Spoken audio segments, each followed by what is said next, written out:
Inilabas na ng Quezon City Regional Trial Court Branch 93 ang warrant of arrest laban sa veteran host na si Christy Fermin at sa mga kasamahan nitong sina Wendell Alvarez at Romel Chica. Ito'y may kaugnayan sa isinampang libel case ng aktres na si Bea Alonzo noong nakaraang taon.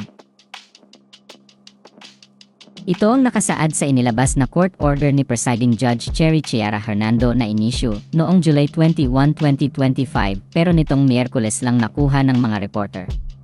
Upon a judicious evaluation of the information in the above captioned case, as well as the allegations in the verified complaint affidavit and the accompanying documents attached thereto, the court finds probable cause to hold the accused for trial. Ayon pa sa korte, maaaring magpiyansa sina Christy Fermin, Romel Chica, at Wendell Alvarez sa halagang 48,000 pesos bawat isa para sa pansamantalang kalayaan nila.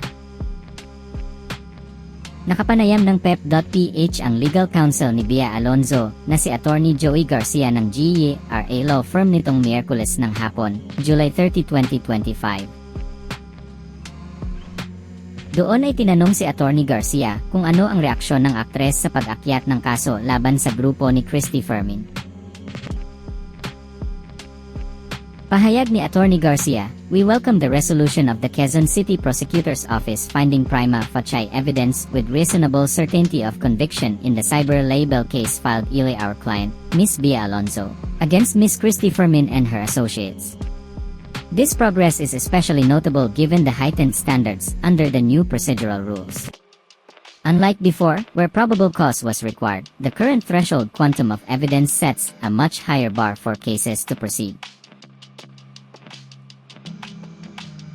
Sinabi rin ni Attorney Garcia na vindication umano para kay Bea ang development na ito sa kanyang cyber libel complaint laban sa respondents. Pero nang tanungin kung anong vlogs ni Christy Fermin ang nakitaan ng piskalya ng libelous content, tumanggi nang magbigay ng detalye si Attorney Garcia tungkol dito.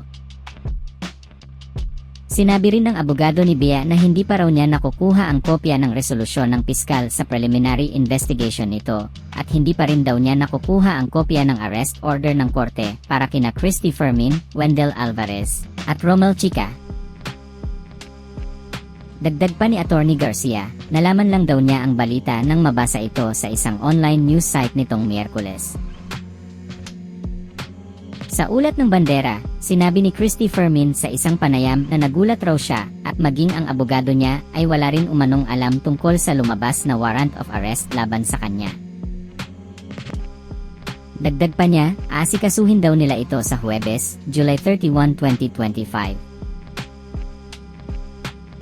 Anya, bukas na bukas din asikasuhin namin ito, wala kaming alam, sinabi ko ngayon kay Romel na may warrant kami at babayaran, alam mo naman yun hindi sanay.